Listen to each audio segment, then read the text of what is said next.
Entonces, Hebreos capítulo 9, verso 3 en adelante. Dice la palabra de Dios de la siguiente manera. Hebreos 9, verso 3 en adelante. Hebreos 9, versos 3 en adelante. Tras el segundo velo estaba la parte del tabernáculo llamada el lugar santísimo, el cual tenía un incensario de oro y el arca del pacto cubierta de oro por todas partes, en la que estaba una urna de oro que contenía el maná, la vara de Aarón que reverdeció y las tablas del pacto. Y sobre ella los querubines de gloria que cubrían el propiciatorio, de las cuales cosas no se puede ahora hablar en detalle. Amén. Padre, gracias en el nombre de Jesús por la oportunidad y el privilegio de estar aquí y por poder recibir tu palabra. Te pedimos en el nombre de Jesús que esta palabra sea siempre una palabra con sabiduría. Danos espíritu de sabiduría, revelación en ti mismo, en el conocimiento tuyo, en el conocimiento de tu palabra, en el conocimiento de nuestro amado Señor Jesucristo, en el conocimiento de nuestro amado Espíritu Santo, quien es nuestro consolador y a quien también amamos y queremos honrar, igual que a ti, Padre, a nuestro amado Señor Jesucristo. Y a ti, bueno, no tenemos palabras para decir, pero te pido, en el nombre de Jesús, enséñanos a conocerte. Danos ese espíritu de sabiduría y revelación. Oh, edifícanos para que podamos servirte en el nombre de Jesús y producir frutos agradables delante de ti. En el nombre de Jesús. Amén. Por favor.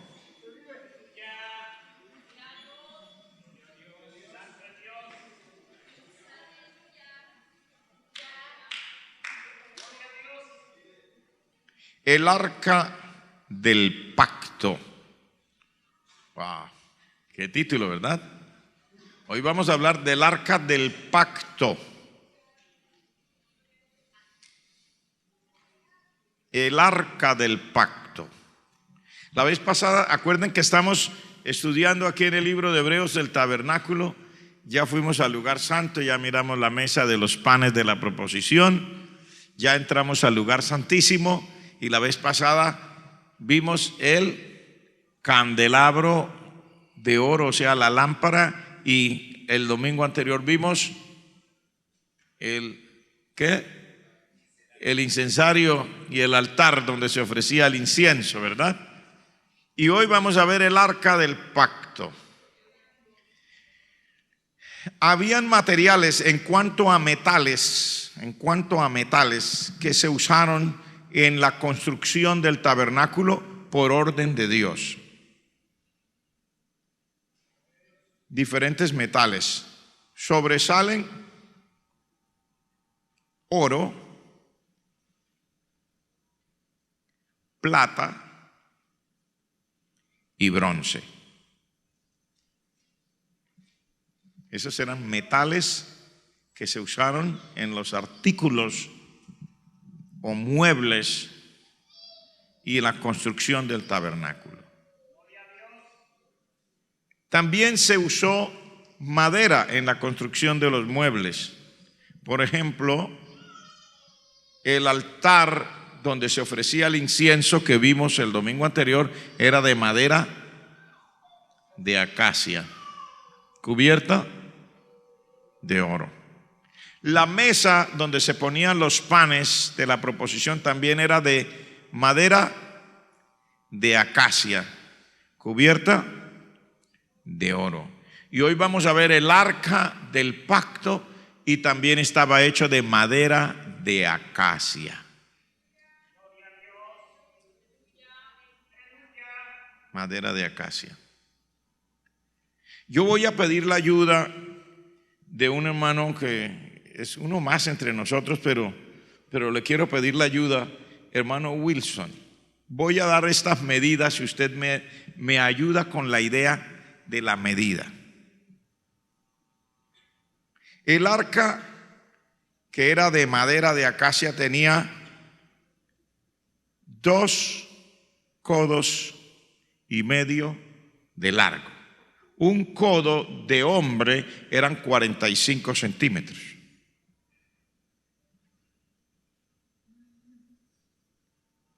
Y un codo de ángel, así dice la escritura, era de 50. Pero vamos a conformarnos con la de 45, ¿está bien? Por el codo de nosotros. Un codo eran 45, entonces 2,5 codos. ¿Cuánto era? 1,12 m de largo. De ancho era 1,5 codos.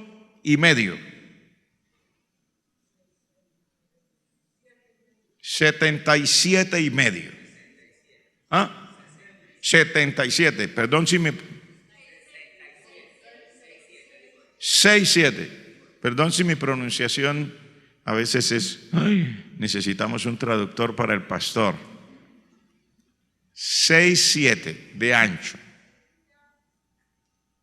Y de alto también era 67, porque también tenía la misma altura. Entonces era 1,12 m de largo, 67 de ancho y 67 de alto. ¿Por dónde dan 67 más o menos? ¿Por aquí? ¿Por mi ombligo? ¿Como por aquí? Bueno, depende de la medida, ¿no? Si ponemos al doctor Lieber, le va a dar por aquí. Si me ponen a mí, pues ya usted sabe, ¿no? Entonces 67 más o menos dice como por aquí de alto, por 1,12 m, estas miden 50, así que 1, 2, como por aquí de largo, como por aquí de ancho y como por aquí de alto. Esa era una caja, una urna rectangular de madera de acacia. Tenía en las esquinas un anillo, en cada esquina un anillo de oro. Entonces esta caja más o menos así de alta, así de aquella línea hasta esta de largo, más o menos a esta altura y este ancho, y tenía en cada esquina un anillo de oro. Y en esos anillos tenían unas varas de acacia también. Se pasaban por los anillos porque cuando el pueblo se movía y había que mover el tabernáculo, había que mover todo, el arca no la podían tocar.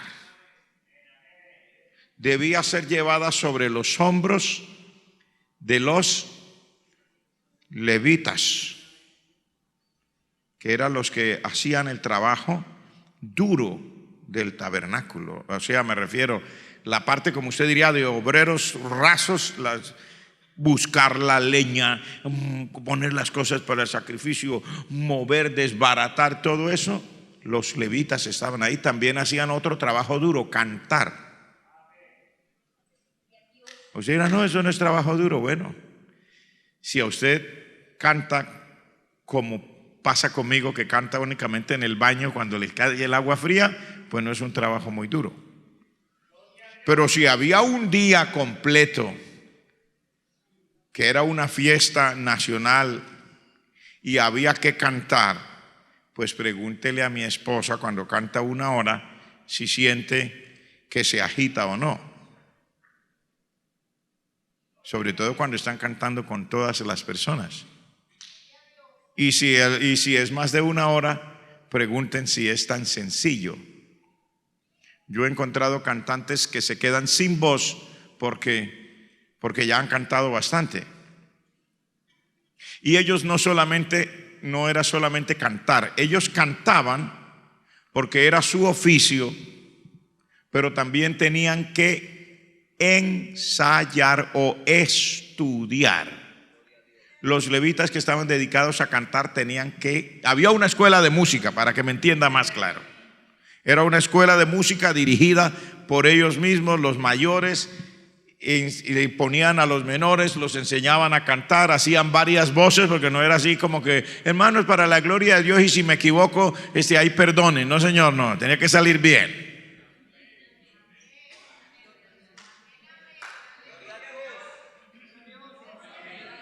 Cuando cantaban por do mayor, tenía que ser por do mayor. Do, do, y no do, ¿y dónde está el do? No, era do, donde era do. Todos ellos tenían sus oficios. Así que esta arca la llevaban los levitas que estaban encargados sobre los hombros. Entonces, los anillos eran para poner unas varas de acacia que sobresalían, más largo que el arca, para poder llevar cada uno en su hombro. 4 levitas llevaban el arca. ¿Cuánto? Lo que hubiese que caminar. No es así como usted cree que era.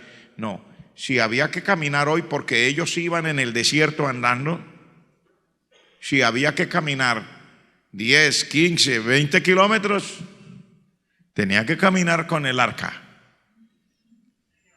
los kilómetros que se necesitaran. ¿Está bien? ¿Me está entendiendo la idea? Pues le estoy diciendo esto porque algunas personas se imaginan que las cosas de los oficios sagrados son sencillas solamente porque se ven bonitas. No, se puede ver bonitas, pero no quiere decir que sea una cosa ahí de jugar o no. Tiene su responsabilidad como cualquier otra cosa, pero mucho más porque es para Dios.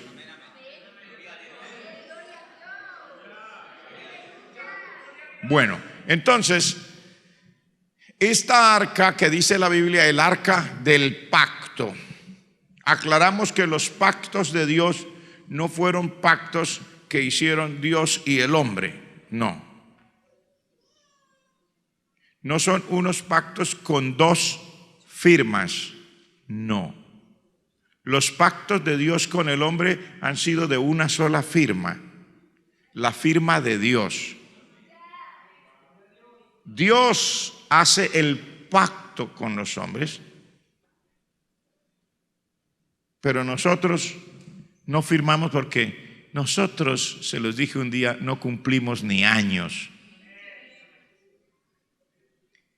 No podemos hacer un pacto donde la firma de nosotros ahí para asegurar el pacto porque no funciona. Somos muy flojos, mandados a hacer. Por eso el Señor dice que aunque nosotros seamos infieles, Él permanece fiel. Y algunos piensan que ser infieles es solamente que adulteró y que fornicó. No, eso es infidelidad, sí. Pero hay otras cosas que usted y yo no catalogamos como infidelidad, y es infidelidad. Cuando no oramos, es infidelidad. Cuando no venimos a la casa de Dios, es infidelidad. ¿Ah? Cuando no hacemos lo que nos corresponde por la obra de Dios, como evangelizar y ayudar a las personas para su salvación, es infidelidad. O sea, hay muchas cosas. Lo que pasa es que no las decimos, no las proclamamos para no sentirnos mal.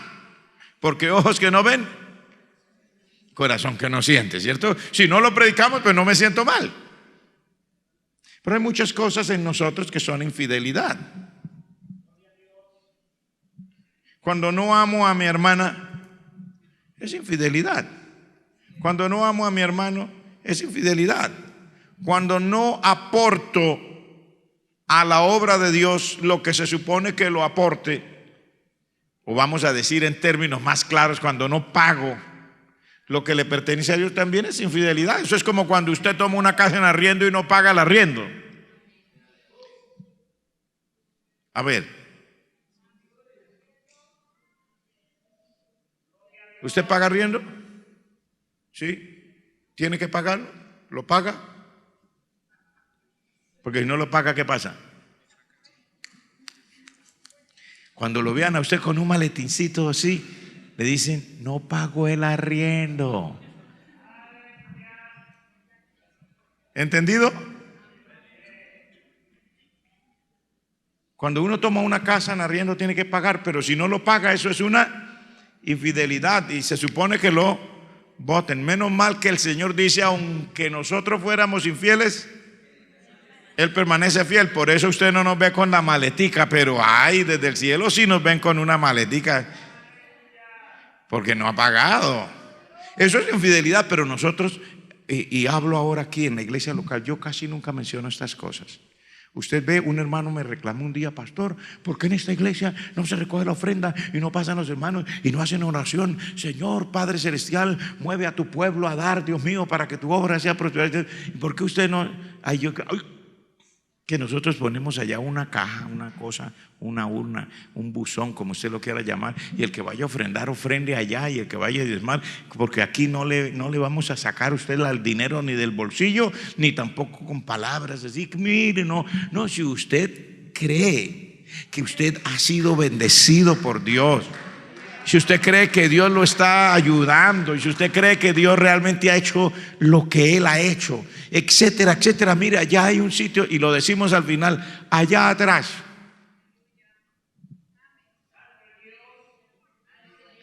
Porque se supone que yo tenga conciencia que Dios ha hecho algo por mí y que yo le debo al Señor mucho más que la venida al culto. Yo no estoy pagando solo por el derecho de venir a la casa de Dios. Yo estoy pagando por el derecho a la vida. Y no a la vida de aquí. Estoy pagando por el derecho a la vida eterna. Por el derecho a la vida esta física. Por el derecho. Mire que el gobierno, uno le paga al gobierno todo y nadie se queja. Paga por el derecho a comprar la camisa, porque uno paga cuando compra la camisa. Por el derecho a ir al restaurante, joven, usted que le gustan las hamburguesas. Paga por el derecho a comprar hamburguesas. Ahora estaban en la semana de las hamburguesas, me dijeron, porque yo casi no sé nada de eso. Usted paga por el derecho a comerse las hamburguesas. Paga por el derecho, no porque la compró, por el derecho a tener a su nombre la casa donde vive, también paga cada año. Y paga por el derecho a tener el carro que maneja cada año. Y si yo le sigo diciendo, usted paga, lo único que nos falta por pagarle al gobierno es el aire que respiramos. Y nadie dice que es una injusticia.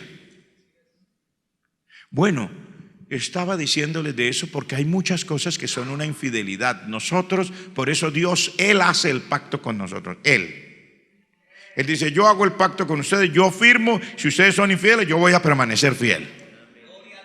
A Israel le dijo: mire, si ustedes se descarrían, yo les voy a castigar con azotes de hombres y todo, pero no se va a apartar de ustedes mi misericordia.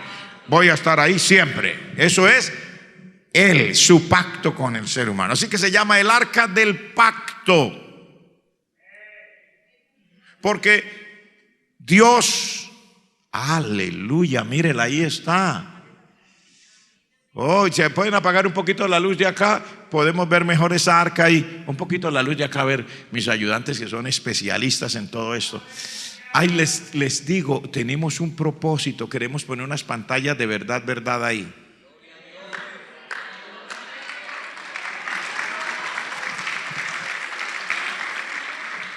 Para que se vean bien, ¿no? Después les digo bien. Pero bueno, mire, así era el arca del pacto, ¿sí? Entonces toda la caja era de madera de acacia, toda la caja, la urna. Y la parte de arriba que usted ve que la tapa era una bandeja. Y tenía un bordecito, ahí tiene el bordecito como hacia abajo, pero de un bordecito hacia arriba, porque ahí derramaban la sangre del sacrificio que se hacía cada año. Y esa sangre tenía que quedarse ahí, esa tapa que está cubierto era como una bandeja, ahí derramaban la sangre del sacrificio. El sacerdote tenía que derramar la sangre ahí. Y eso que usted ve en las esquinas son unos ángeles con las alas extendidas. Y esa era una tapa de oro puro. Esa no era de madera, esa tapa era de oro puro. Totalmente, de oro puro, purísimo. Y era hecha a martillo. Y era de una sola pieza. La tapa, igual que aquel candelero, ustedes se acuerdan que hablamos del candelabro, igual, era de una sola pieza. No que hicieron un querubín y le pusieron soldadura o tornillos, no. De una sola pieza, hasta que saliera eso. ¿Cómo lo hicieron? Pregúntele a los que lo hicieron porque yo no sé. A martillo. Por eso es que Dios dijo: he llamado a Bezaleel y al otro que le ayudaba,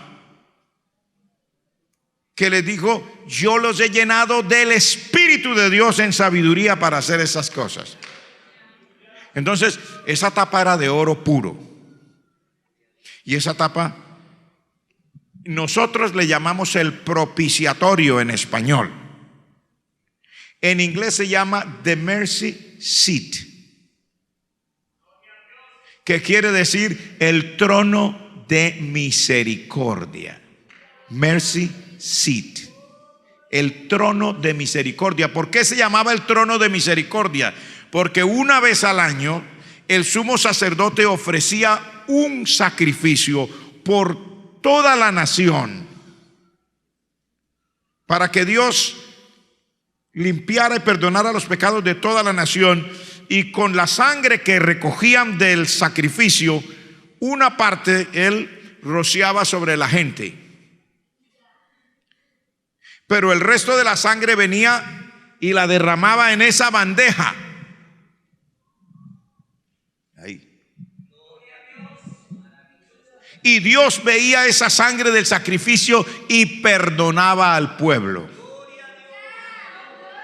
Entonces por eso se llama el trono de misericordia, the mercy seat, porque Dios tenía misericordia, porque los pecados del pueblo, como dice la palabra de Dios, la paga del pecado es que muerte. Los pecados del pueblo merecían la muerte, pero se ofrecía un sacrificio, se le mostraba a Dios el resultado de ese sacrificio, la sangre de ese sacrificio, entonces Dios tenía misericordia. Por eso se llama el trono de misericordia en inglés, the mercy seat. Nosotros le llamamos en español el propiciatorio.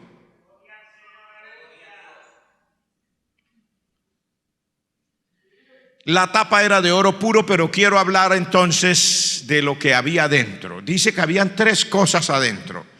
La caja, usted ve que no es color madera, es color dorado, porque era de pura madera, pero estaba cubierta de oro, por dentro y por fuera. Yo ya les expliqué la vez pasada que la madera es tipo de la naturaleza humana. La madera de acacia que estaba hecho es tipo de usted y de mí, de todos nosotros. ¿Por qué? Porque nosotros nos podría pasar lo que le pasa a cualquier madera. Vienen esos animalitos y comienzan a dañar la madera. Y en un momento determinado usted puede ver una mesa así y usted le se va todo al piso porque por dentro estaba hueca. Los animalitos se la habían comido. Pero para que no se comieran los animalitos la madera de acacia, entonces se cubría de oro de arriba a abajo, porque cuando los animalitos venían a comer, los dientes resbalaban. No podían entrar porque era oro. Y el oro es el símbolo de la naturaleza divina de Dios. O sea que si los animalitos vienen a comérselo a usted o a mí, a cualquiera, y estamos sin esa cubierta de Dios, los animalitos se meten y los hermanos decimos: ay, ¿será que si es la voluntad de Dios vivir para Dios? Hermano, ¿va a ir al culto? Bueno, si Dios quiere. Sí, o sea, no está ni siquiera seguro si Dios quiere que vaya al culto, etcétera. Pero si ya está cubierto de la naturaleza de Dios, los animalitos vienen se le resbalan los dientes. Entonces es bueno que sepamos siempre eso. Lo he dicho muchas veces. Te dirá: pero el pastor lo repite, hasta que nunca se nos olvide. El arca estaba hecha de la naturaleza de nosotros. Usted va a decir, pues, ¿cómo? Sí, estaba hecho de acacia, pero estaba cubierta de oro para que los animalitos no pudieran, y al mismo tiempo se veía la naturaleza de Dios. ¿Qué es lo que Dios quiere que se vea en nosotros? ¿Qué había dentro de esto? Había, primero, una urna de oro que contenía el maná, dice. El maná era el pan que Dios le dio en el desierto a Israel por 40 años. ¿Qué más había? La vara de Aarón que reverdeció. La vara de Aarón que reverdeció. ¿Y qué más había? Las tablas de la ley. Entonces, ¿les gustaría ver qué quiere decir cada cosa? Bueno, entonces, el maná es lo que ellos comieron en el desierto. ¿Y qué es lo que nosotros nos alimenta? La palabra. Entonces el maná es símbolo de la palabra. No, un momentico, aquí hay algo raro. Porque el maná es símbolo de la palabra.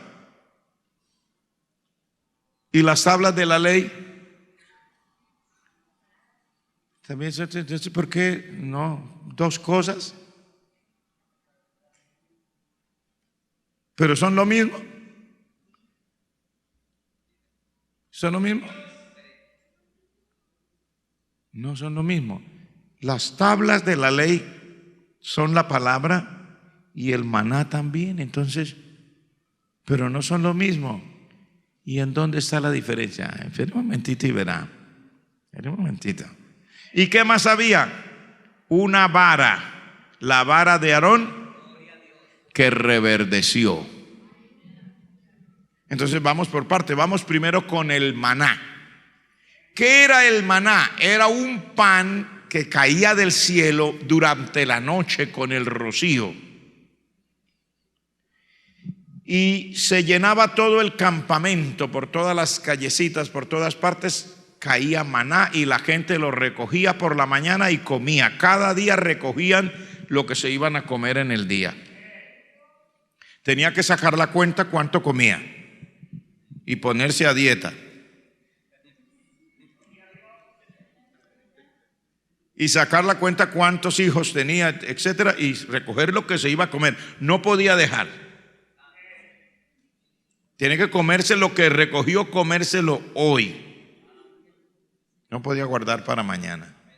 Porque cada día iba a caer la cantidad para que yo comiera hoy.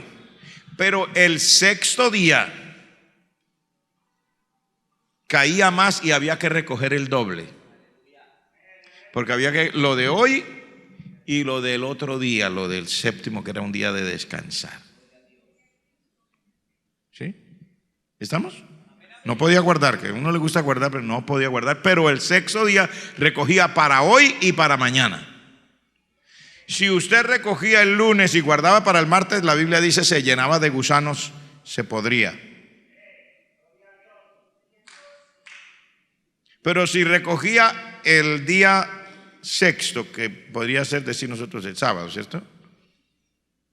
Para el domingo, o al contrario, el viernes para el sábado, como sea. No me ponga misterio a eso. Ese día que tenía que recoger para los 2 días no se dañaba. Mire qué cosas, ¿no? No se dañaba. ¿Por qué? Había una sola razón. Usted puede encontrar la historia total de esto en el libro de Éxodo. ¿Por qué razón cada día y por qué razón el sexto día sí podía recoger para el sexto y para el séptimo y no se dañaba? Porque Dios estaba enseñándonos a todos una lección. Dios siempre nos va a dar lo que necesitamos cada día. ¿Usted necesita comida hoy? Dios se lo va a dar hoy. Y necesita mañana también. Hay gente que está temerosa de que mañana no comerán. Y perdonen que vuelvo a decir lo mismo. Están sacando el pasaporte para irse huyendo para Europa. Y para irse huyendo para Estados Unidos con una cucharita porque necesitan sopa. Y la sopa solo se va a producir en Europa o en Estados Unidos, según ellos. Yo guardo mis cucharas aquí. Aquí he tomado sopa desde que me acuerdo y hoy comí más de la cuenta también al desayuno. Creo que Dios nos suplirá la cucharadita de sopa cada día. ¿Cuántos creen que Dios le va a suplir su cucharadita de sopa cada día? A ver, míreme con atención. ¿Usted cree que Dios le va a suplir su sopita de hoy? ¿Seguro? No, pero usted tiene hijos. ¿Y qué tal que le acabe el trabajo? ¿Está seguro? ¿Sí? ¿No problema? ¿Y usted? ¿Sí? ¿Dios proveerá? ¿Está segura? Pero ¿qué tal que le saca un trabajito bueno en el Canadá y allá le dan la sopita más grande? ¿Ah?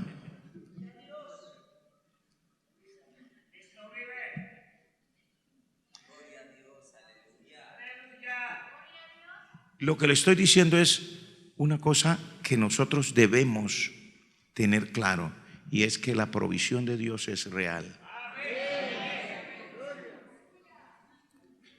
Cuando usted era niño, mi estimado, ¿usted comía? ¿Y ahora? También. ¿Costaba lo mismo la comida cuando usted era niño? No. ¿Era mucho más barata que ahora? ¿Sabe que yo en mi mente de niño me acuerdo cuando yo pagaba por pagar en el bus urbano, pagaba la tarifa del bus urbano aquí en Bucaramanga? Recuerdo tanto, vivíamos con mis padres ahí en ese barrio que queda aquí junto a la plaza de mercado de La Rosita, en una callecita que la 14, no recuerdo. Y yo salía a tomar el bus ahí en la esquina y pagaba 10 centavos la tarifa del bus, 10 centavos. Uy, Padre Celestial, estaba caro, 10 centavos. Y andaba en bus. ¿Ahora cuánto cuesta la tarifa del bus? 2,800 pesos. ¿Todavía la gente va en bus? Todavía va en bus. No, hermano pastor, es que usted no sabe, usted habla así porque usted tiene plata. Ah, sí, y me dijo alguien, y es que usted la tiene en el exterior. Claro que sí, yo la tengo en el exterior.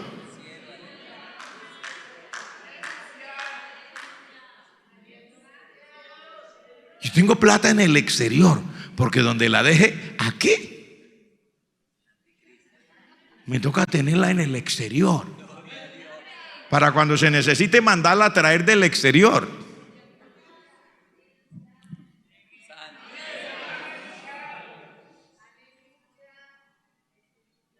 La provisión de Dios será real cada día. No le faltará si usted lo cree. En la realidad lo que usted necesita no es plata. Yo tampoco.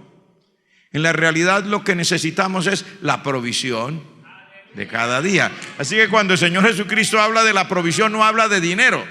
Dice: y por el vestido, porque os afanáis, y por la comida, porque os afanáis. No dice por el dinero, dice por la comida, por el vestido. Usted no se viste con billetes. Si usted se vistiera con billetes de 50,000, usted no llega vivo a la esquina.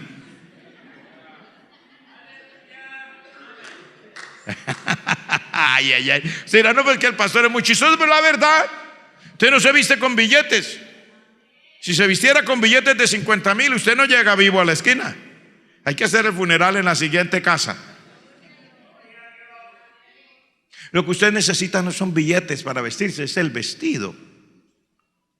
Usted tampoco, yo no como dinero, yo como comida. Entonces lo que yo necesito es la sopita, el pedacito de tela con que me hago la ropa, el techo donde yo voy a resguardarme, los libros y el estudio, el lugar donde voy a aprender, etcétera. Es lo que realmente necesito, no es el dinero. El dinero se usa para comprar esas cosas, pero hay personas que reciben esas cosas sin recibir el dinero, porque no lo necesitan. Mire, hay una historia de una señora que tuvo, en el viaje por avión, tuvo su bebé en el avión, y en aquel tiempo, no creo que ahora lo hagan, pero en aquel tiempo a la señora la aerolínea le dio el derecho a viajar gratis en el avión todas las veces porque había tenido a su hijo en el avión.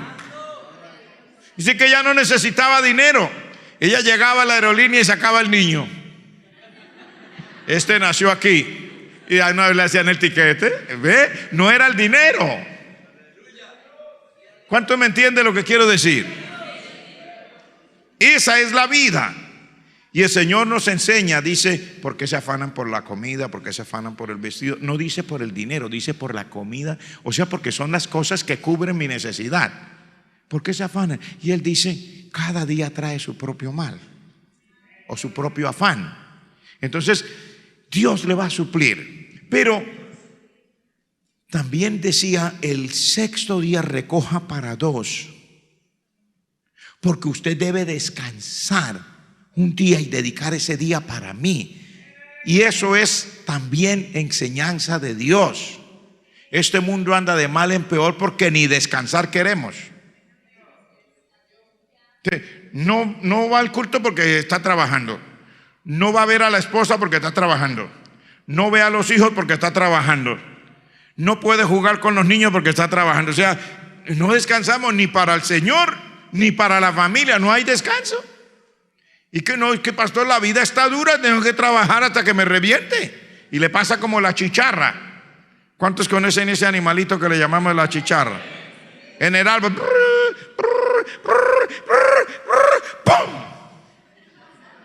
hasta que se reviente y se muere.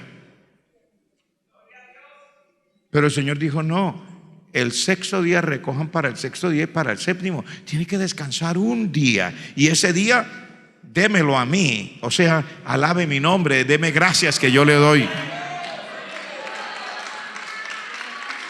No estoy diciendo solamente por el aspecto de lo que los amigos llamarían el asunto religioso, porque los amigos lo ven así, como si esto fuera una religión. Esto no es religión, es una vida nueva.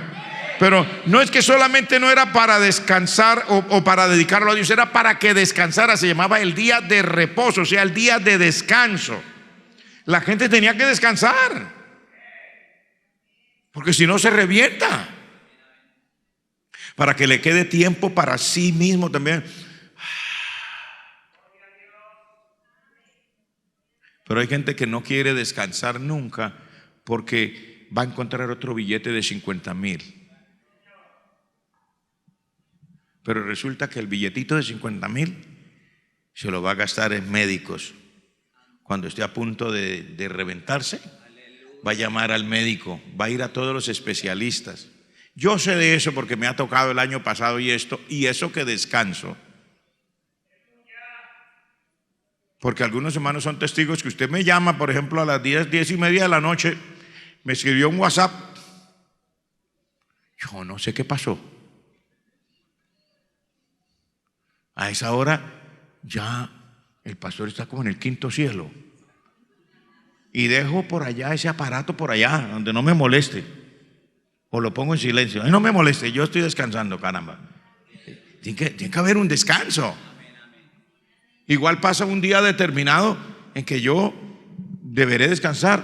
Y mi esposa y yo, cuando los niños estaban pequeños, yo les decía a los hermanos, yo soy pastor de lunes a viernes.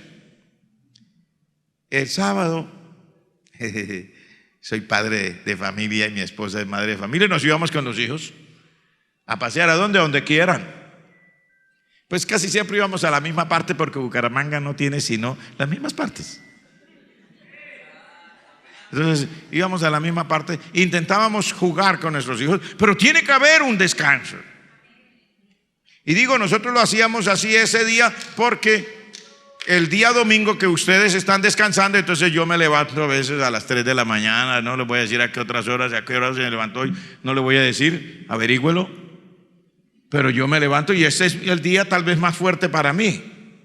Ya prediqué en el culto anterior, la estoy predicando en este, y luego a veces hay reuniones y los hermanos lo ven a uno almorzando y le llegan, ay hermano, siquiera que lo encontré desocupado. Y entonces uno almorzando y que no, yo estoy ocupado, mire, estoy trabajando. No, pastor, qué bueno que me lo encontré de verdad ahí. Esa es la vida. A usted le pasa igual, hay que descansar. Bueno,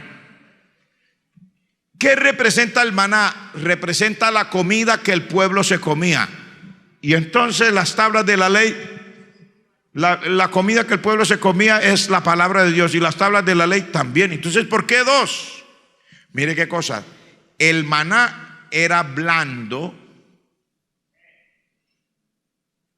Dice la Biblia que cuando salía el sol se derretía. Era como unas semillas de culantro con sabor a miel, como unas hojuelas, como waffles. Pero ellos no conocían ese tipo de pan y por eso le pusieron el nombre maná, porque maná quiere decir ¿qué es eso? Ese fue el nombre que ellos le pusieron. Usted a las empanadas le pone empanadas, y ellos a esa comida le pusieron maná porque ellos no estaban acostumbrados. Entonces, y todos los días comían maná al desayuno, maná al almuerzo y maná a la comida. Maná al desayuno, maná al almuerzo y maná a la comida. Para mañana, ¿cuál será el menú? Entonces, almuerzo de maná, comida de maná, desayuno de maná para poner. Y al día siguiente, desayuno de maná, almuerzo de maná, comida de maná. Entonces, maná, maná, maná. Hasta que ellos dijeron no queremos más maná, pero eso era lo que Dios les dio. Hay algunos hermanos que el Señor nos debería dar maná. Y maná, y más maná. Porque no comemos sino, ay no, yo no como alitas de pollo, yo solo como de ese. Yo no como ese. Pero bueno, eso era lo que ellos se comían. Y las tablas de la ley, eso significa la palabra, es lo que ellos comían. No solo de pan vivirá el hombre, sino de toda palabra que sale de la boca de Dios. Y entonces las tablas de la ley, ¿qué es? También la palabra. Pero ¿cómo así? Entonces, ¿y por qué las pone separados? Vamos a ver, las tablas de la ley eran unas tablas ¿de qué? De piedra. Mire que el maná era algo que se derretía. Las tablas de la ley no se derretían, eran de piedra y estaban escritas en la piedra, o sea, tal vez con un cincel, no sé cómo será. No se derretía. Si le daba el calor no se derretía, si le daba el frío no se derretía. Estaban siempre igual, eran las tablas de la ley, permanecían. Porque aquí voy entonces a la explicación. Una cosa es la palabra de Dios, que permanece para siempre y nunca cambia, y otra cosa es la palabra de Dios que usted y yo nos comemos. ¿Cómo así, pastor? Sí, señor. Sí, señor. Pero pastor, mire, se lo voy a decir de nuevo. Una cosa es la palabra de Dios, que Dios, esa es su palabra eterna que Dios da. Y otra cosa es la palabra que yo me como. La palabra que Dios da nunca cambia. Pero resulta que nosotros a veces tenemos que cambiar un poquito nuestra manera de ver algo, porque, ay, yo no había entendido esto así. Ay, yo no sabía que esto era así. ¿Qué quiere decir? Que lo que yo me como no es igual a lo que permanece para siempre. Por eso es que el Señor nos enseña en su palabra a pedir espíritu de sabiduría y revelación en el conocimiento de Dios y de su santa palabra. Porque nosotros no lo conocemos todo lo que deberíamos conocer. A veces usted y yo juramos sobre algo, esto es así, y es así, y es así. Vino el Señor Jesucristo y les dijo, no es así. ¿A quién? A los demás, a los que... Y mire que eran maestros, y él le dice a Nicodemo, eres tú maestro de Israel y no sabes estas cosas. O sea que una cosa es lo que uno se come y otra cosa es la palabra eterna de Dios. Voy a decírselo de otra manera. Una cosa es la verdad de Dios genuina y otra cosa es lo que yo alcanzo a entender. A veces yo alcanzo a entender un pedacito de esa verdad. Pero viene un hermano, abre la Biblia, en el mismo verso, vuelve y explica y dice, ay, yo nunca lo había entendido así. Y es lo mismo. Pero ¿qué pasa? Ay, está recibiendo mayor claridad sobre algo que creía que ya conocía. Uno es el maná y otras son las tablas de la ley. Por eso uno tiene que tener cuidado cuando se trata de esta vida cristiana.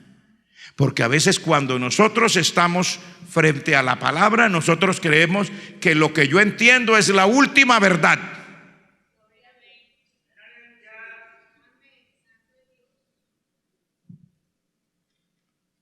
Y predicamos de lo que entendemos. Y lo que no entendemos no lo predicamos. No sé si estoy haciendo claridad. Por ejemplo, hablamos de los pecados y hablamos de los pecados que yo entiendo que son pecados, pero no hablo de los otros que no entiendo que son pecados. Y son pecados cuando viene el Señor y habla, ¡ay, eso también era malo! Yo no sabía. ¿Me está entendiendo ahora lo que le quiero decir? Que el Señor nos va abriendo el entendimiento para darnos cuenta que habían cosas en las que yo no me había fijado, que estaban siempre ahí, porque están las tablas de la ley en piedra, siempre están ahí, pero yo no había logrado verlo como debía verlo. Y un día el Señor en su misericordia me permite abrir los ojos y digo,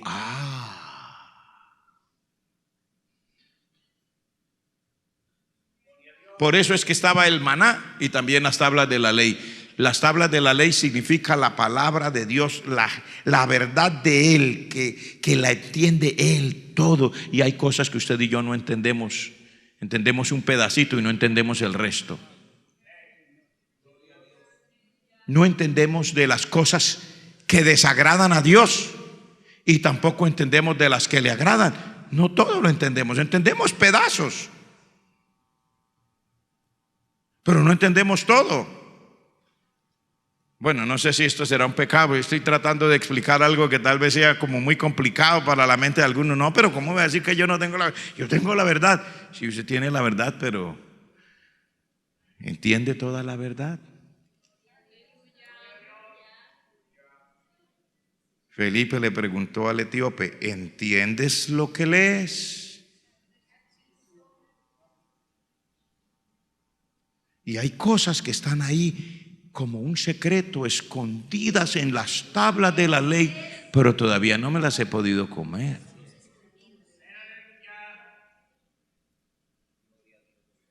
Porque no había visto. Hay cosas tan bellas, hermanos, como el amor. Y uno ha entendido el amor hasta donde soy capaz. Pero cuando uno llega al punto donde el Señor dice, ame a su enemigo.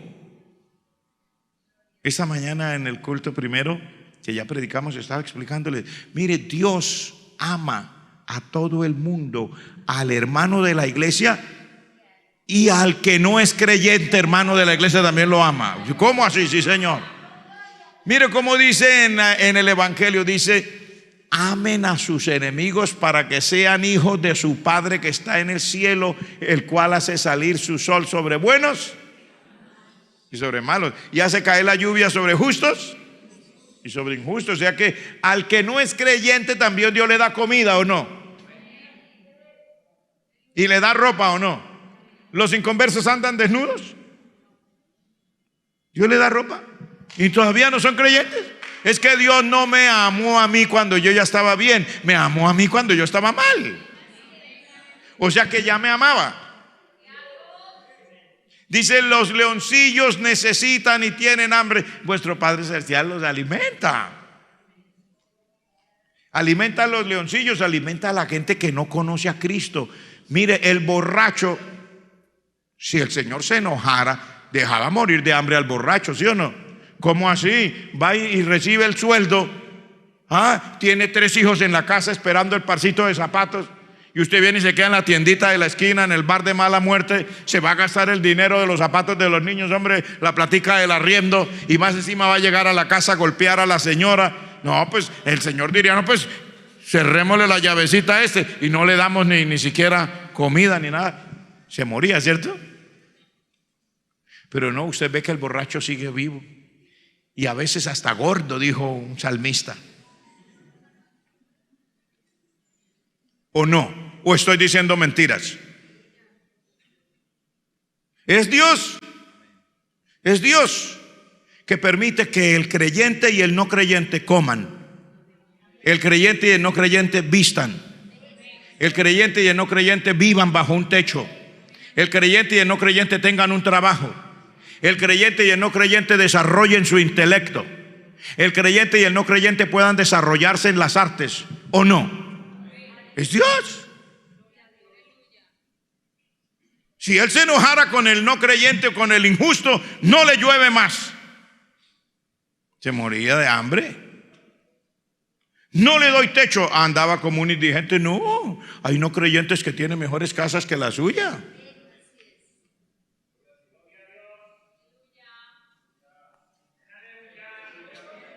¿Está aquí conmigo? Dios es bueno. Pero hermanos, cuando uno dice estas cosas, hay gente que se queda. ¿Usted está diciendo que Dios le suple al inconverso? Sí. Lo voy a denunciar, pastor. Usted anda mal. Usted anda mal. ¿Qué es esa doctrina tan errada? ¿Cómo es posible que usted diga que Dios le suple? Ah, sí, Dios le suplió no solamente la comida, hasta una esposa para que se casara y un esposo. ¿Cuánta gente no se casó estando en el mundo sin Cristo?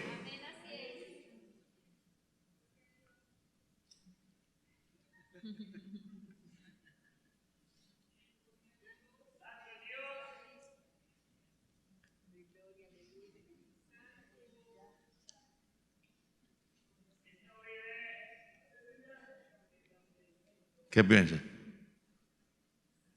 Complicado, ¿cierto? Uy, no, pero ¿cómo así? Ah, se da cuenta que hay maná y hay tablas de la ley. ¿Qué es el maná? Lo que ya entendí. ¿Qué es las tablas de la ley? La verdad de Dios eterna, aunque yo no la haya entendido. Cuando usted se casó, ya estaba en Cristo.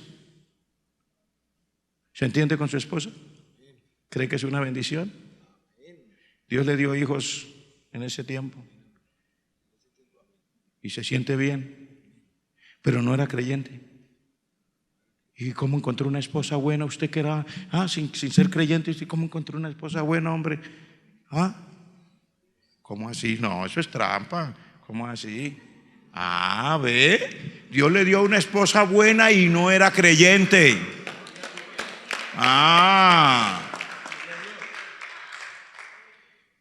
Y uno no cae en cuenta de eso. ¿Cierto que no cae en cuenta de eso? Uno dice, no, pues que como Dios va a amar al inconverso. No, pues que es que él vive mal. Entonces, no, es que no solamente lo ama, le dio cosas buenas.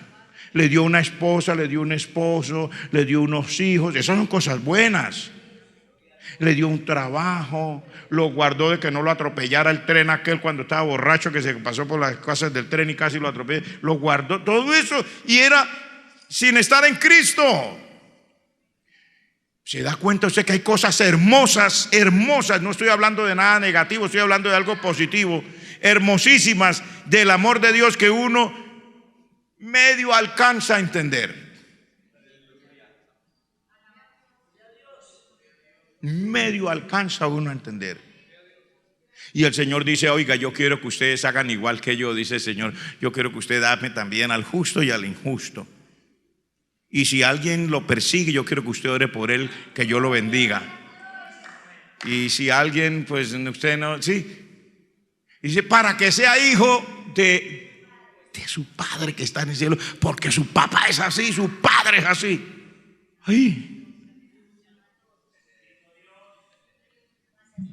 Había maná, pero también estaban las tablas de la ley.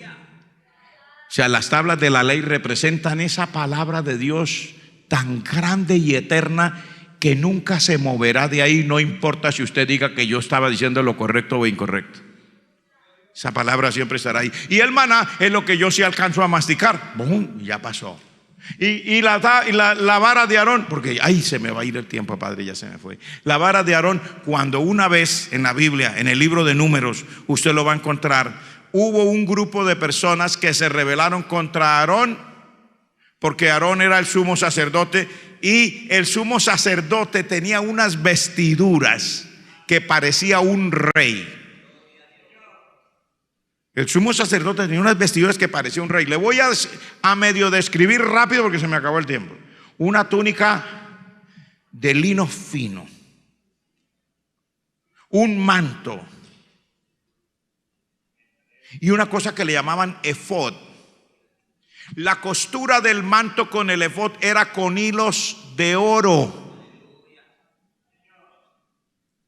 El efod que estaba encima de la túnica tenía pegado aquí en el pecho una cosa que le llamaban el pectoral. Era una almohadilla muy bien hecha que tenía 12 piedras preciosas. No eran piedras del río, no, piedras preciosas.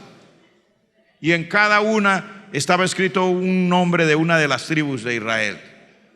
Estaban pegadas al efod con hilos de oro también.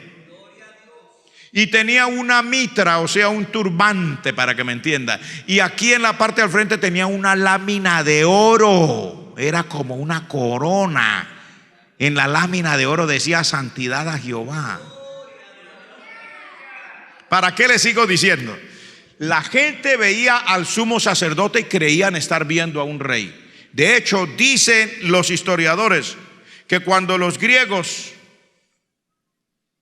llegaron al Oriente Medio para entrar a la tierra de Israel, el sumo sacerdote del momento le salió al encuentro, pero con semejante vestidura y semejante presencia. Dicen que ese emperador que venía conquistando le tuvo respeto, y él le habló y le dijo: usted viene porque la Biblia habla de usted. El sumo sacerdote le dijo: la profecía habla de usted, etcétera, etcétera, etcétera. Y el hombre le creyó porque sintió que estaba tratando como con un rey. Así se vestía el sumo sacerdote. Bueno, ahí en el libro de Números, si usted verá, ¿sí? Ahí en el libro de Números usted encuentra que hubo una rebelión. ¿Por qué? Porque otros que estaban cerca de Aarón y de Moisés dijeron: bueno, ¿y ese hasta cuándo va a ser? No, pues Dios no dijo plazo ni nada. O sea que se va a morir siendo sumo sacerdote. ¿Y nosotros qué? ¿Cuándo yo me voy a vestir con un vestidito así y piedrecitas aquí también y todo? Y dice la Biblia: hubo una rebelión. Coré, Datán y Abiram se rebelaron. Muchos príncipes se rebelaron. Mucha gente se rebeló porque querían el puestecito. Bueno, no era tanto el puestecito, querían el vestidito, querían la túnica, querían la corona esa con oro ahí, etcétera, etcétera. Todo eso se resolvió de una manera. ¿Cómo? Dios se enojó. Los que se habían rebelado murieron. Unos murieron tragados por la tierra. Hubo un terremoto y la tierra se abrió y se tragó un montón de gente. Y el resto huyeron. Y Dios le dijo a Moisés: dígale a los príncipes de cada tribu que cada uno traiga una vara, y la ponen ahí delante del arca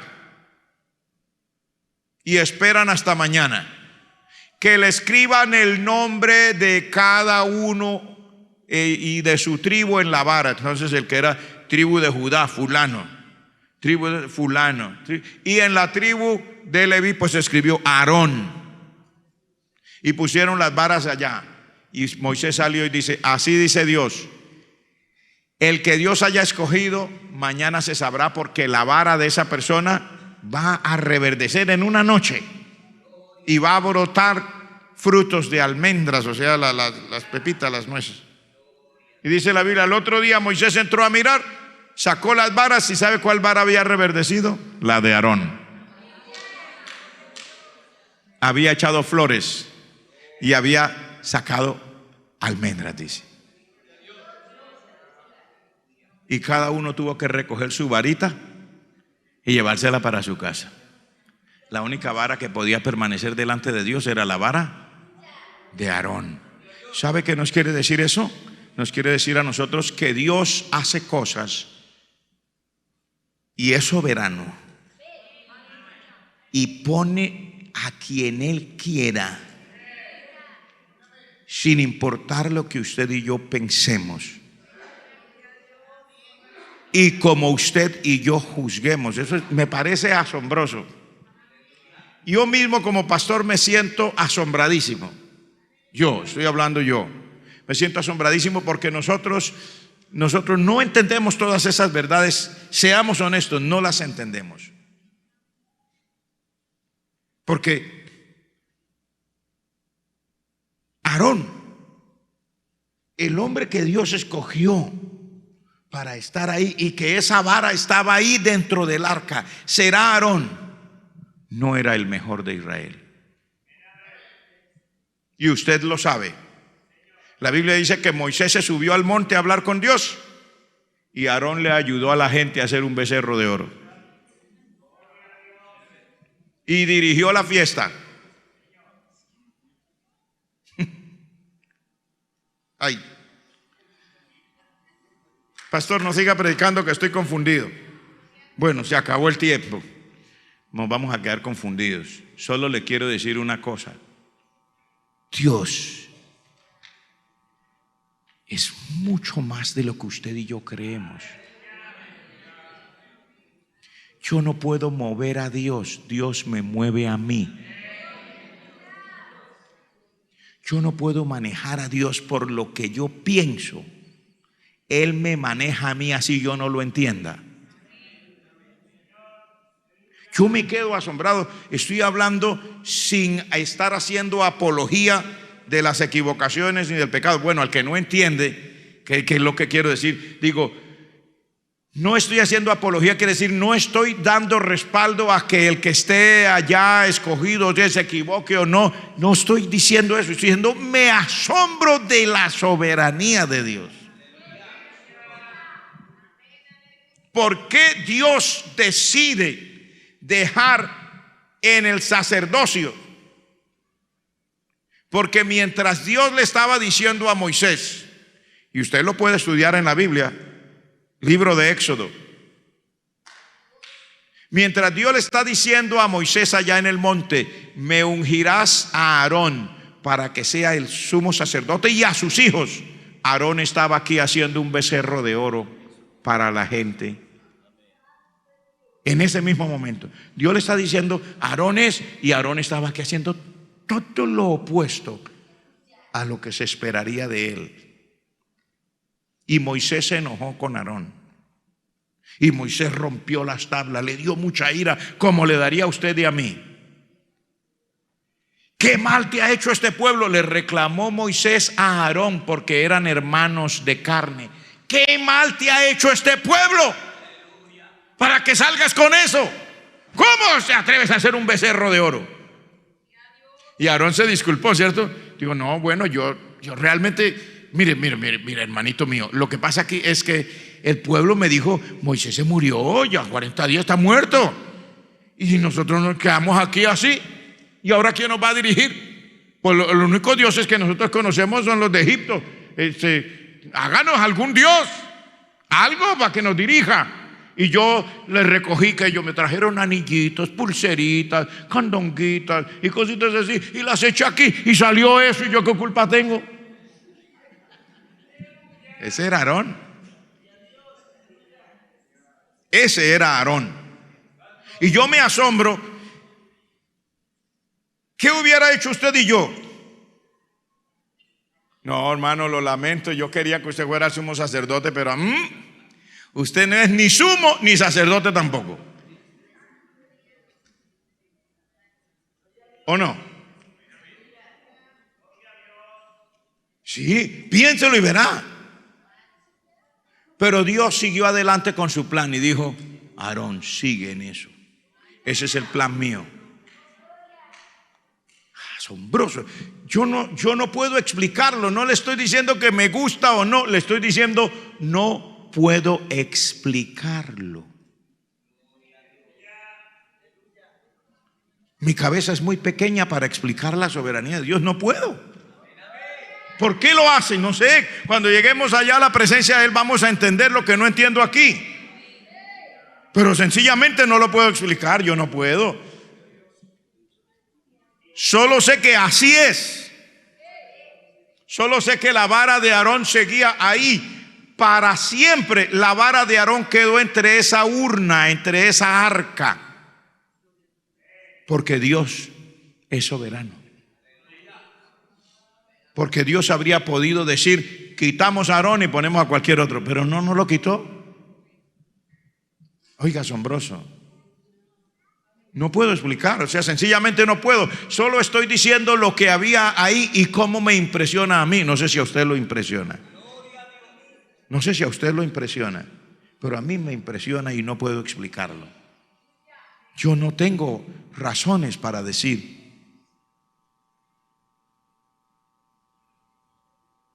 No tengo razones para decir. Sencillamente, así como dijo Job, pongo mi mano sobre mi boca.